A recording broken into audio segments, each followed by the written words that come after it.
I'm getting married, Nia. Thought you should hear from me first. You can't do this. I just had a baby. You did. And I'm the bride. I'm getting married, Nia.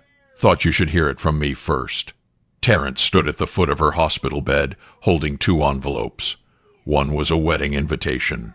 The other, divorce papers. Nia's eyes moved from his face to the papers, then back again. Her stomach dropped. She couldn't breathe. She was lying in a hospital bed at Community General, barely 3 hours out of emergency surgery. The machines beeped steadily beside her.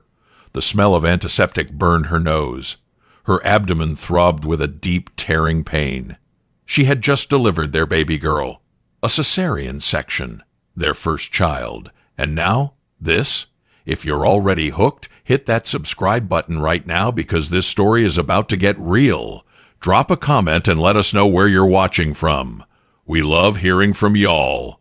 Nia tried to sit up, but the pain pulled her back down. She winced, gripping the side of the bed. Terrence, what are you talking about? Her voice came out weak, almost broken. But Terrence wasn't alone. Nia's eyes shifted. Standing beside him, way too close, was another woman. She wore tight jeans, a leather jacket, and gold hoops that caught the light. Her perfume was strong, something floral and expensive. She smirked like she owned the room. Then Nia noticed something else. The woman was holding a garment bag, and through the clear plastic, Nia could see fabric. White fabric. Lace. Her heart stopped. No. The woman unzipped the bag slowly, dramatically, and pulled out a dress. A wedding dress. Not just any wedding dress. Her wedding dress. The same one Nia had worn 7 years ago at the small church on Westwood Avenue. The same dress she'd kept wrapped in tissue paper in the back of their closet. The same dress Terrence had helped her out of on their wedding night, whispering promises about forever.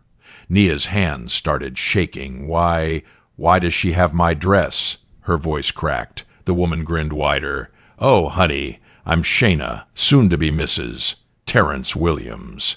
Nia felt like the room was spinning. What? Terrence, what is she talking about? Terrence sighed like she was wasting his time. We're getting married. In 3 weeks. I wanted you to know before you heard it from somebody else. 3 weeks? Nia's voice rose, shaky and desperate. Terrence, I just had our baby. Our daughter is down the hall right now. Yeah, and you'll be fine. He cut her off. You're strong. You'll figure it out. Shayna laughed. It was a cold, sharp sound. Girl, don't make this harder than it has to be. We've been together for almost 2 years now. 2 years. The words hit Nia like a fist to the chest. While she was cooking his favorite meals, while she was rubbing his feet after long shifts, while she was praying their marriage would get better, he was with her. You caused this, Nia, Terrence said flatly. You let yourself go. Look at you. His eyes dragged over her body with disgust. No job, no goals, just sitting around the house all day. I fell out of love. Nia felt tears burning behind her eyes, but she refused to let them fall. Not yet. Not in front of them. I cooked for you, she whispered. I took care of you. I believed in us. Yeah, well, Terrence shrugged. That wasn't enough. He tossed the divorce papers onto her lap. They landed with a soft thud. Sign them. Don't drag this out. Nia stared at the papers, her vision blurring. And just so you know, Terrence added, I'm not paying these hospital bills either. I've done enough for you. Shayna leaned in, smiling. Takakadis. Life goes on. They turned and walked out. The door clicked shut. Silence. Nia sat there, staring at the ceiling. Tears streamed down her face now, hot and unstoppable. Down the hall, a baby cried. Her baby. Slowly, Nia reached for her phone on the side table. Her hands were still trembling, but her fingers moved with purpose. She dialed a number. It rang twice. Then a deep voice answered. Nia? He failed, Daddy, she said quietly. Her voice was steady now, calm. Come get me. She ended the call. Okay, pause. Y'all already know something big is about to happen. If you're feeling this story, smash that like button and share it with someone who needs to see this. Comment below, what would you do in Nia's situation? 2 hours later, everything changed. The nurses at the front desk looked up when they heard the engines. 3 black SUVs pulled up outside Community General. Doors opened. Men in dark suits stepped out, moving with quiet confidence. They didn't rush. They didn't need to. Then, from the center vehicle, a tall man emerged. He wore a tailored navy suit, a gold watch on his wrist, and shoes so polished they reflected the streetlights. His presence commanded respect. This was Lawrence Bennett, one of the most successful real estate developers in the state. He owned apartment complexes, shopping centers, and half the commercial property on the east side. And he was Nia's father. He walked straight through the automatic doors. Nurses whispered. A security guard nodded respectfully. Lawrence didn't stop until he reached Nia's room. When he opened the door, Nia looked up. Her face crumpled. "Daddy!" He crossed the room in 2 strides and took her hand. "I'm here now, baby girl," he said softly. "You're safe." For the next 4 days, Lawrence stayed by Nia's side. He made sure she had everything: private nurses, the best meals, a quiet room away from the noise. He held his granddaughter for the first time, tears in his eyes. When Nia was strong enough to leave, they walked out together. 2 nurses carried the baby. Lawrence's security team surrounded them. Nia had already signed the divorce papers. She was done with Terrence. But she wasn't done with what came next. Over the next few weeks, Nia healed. Her parents took care of everything. She rested. She bonded with her daughter. She grew stronger every day. And while she rested, she remembered. Years ago, her father had told her something important. If you want to know if someone truly loves you, Nia, you have to test them. Let them see you without the money, without the status. See if they stay. So Nia had hidden the truth. She never told Terrence who her family was. She never mentioned the trust fund, the properties, the businesses. She lived simply, modestly. She wanted to be loved for herself, not for what she had. At first, Terrence was perfect, sweet, attentive. He treated her like a queen. But when she got pregnant, everything changed. He started staying out late. He criticized her body. He made her feel small. Still, she stayed. She believed love would win. But it didn't.